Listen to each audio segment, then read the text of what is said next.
बिस्मिल्लाहिर्रहमानिर्रहीम अस्सलाम वालेकुम। सबसे पहले आप लोगों को मेरी तरफ से बहुत बहुत जुम्मा मुबारक।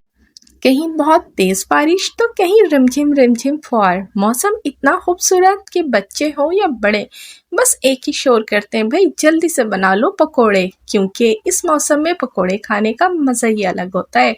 तो आज हमारे घर में भी कुछ ऐसे ही सीन था। सबकी फरमाइश थी कि भाई बनाओ पकोड़े क्योंकि मौसम हो रहा है बहुत ही खूबसूरत। समरोज़ किचन में मैं हूँ समरीन फिरोज़, अपनी नई मज़ेदार सीक्रेट रेसिपी के साथ। चैनल को सब्सक्राइब करें, साथ ही बेल आइकन को भी हिट करें। एक पाव हमारे पास ये चने की दाल का बेसन है और 1.5 पाव हमारे पास ये प्याज है, क्योंकि हम प्याज के पकोड़े बना रहे हैं। इसको हमने बारीक स्लाइस कट किया है। साथ ही 1 चाय का चम्मच डालेंगे हल्दी, 1 चाय का चम्मच कुटा हुआ ज़ीरा, काली मिर्च, नमक डालेंगे हस्बे ज़ायका।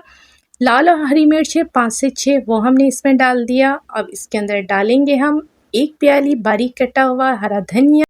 बेकिंग सोडा डालेंगे आधी चाय का चम्मच, अदरक लहसुन का पेस्ट डालेंगे 1 चाय का चम्मच भरकर। अब इसको हमने अच्छे से मिक्स करना है। अभी पानी हम ऐड नहीं करेंगे। सबसे पहले सब्जियों के साथ यानी कि प्याज के साथ तमाम चीज़ों को अच्छे से मिक्स करेंगे।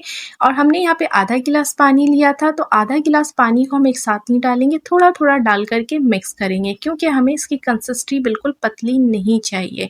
ये देखें, इस तरह से इतनी ही थिक होनी चाहिए। एक तरफ हमने 1.5 कप ऑयल लेकर के गरम कर लिया है।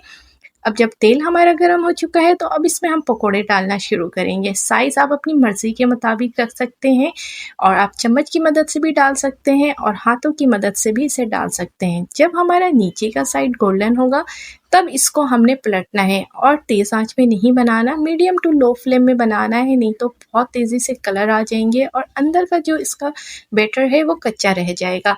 अब ये देखिए माशाल्लाह हमने अच्छे से पका लिया है। फर्स्ट बैच हमारा तैयार हो चुका था, सेकंड बैच भी हमने डाला है। सेम वही प्रोसीजर, पहले हमने जो है नीचे से जो है पलट लेना है। जब नीचे का गोल्डन हो जाएगा मीडियम टू लो फ्लेम में बनाना है। यकीन माने नहायत ही क्रिस्पी और मज़ेदार ये पकोड़े तैयार होते हैं और बारिश में इसका मज़ा बहुत दुबाला हो जाता है। इसके साथ इमली की चटनी भी आपको मेरे चैनल पे मिल जाएगी, तो आप इमली की चटनी भी देख करके बना सकते हैं।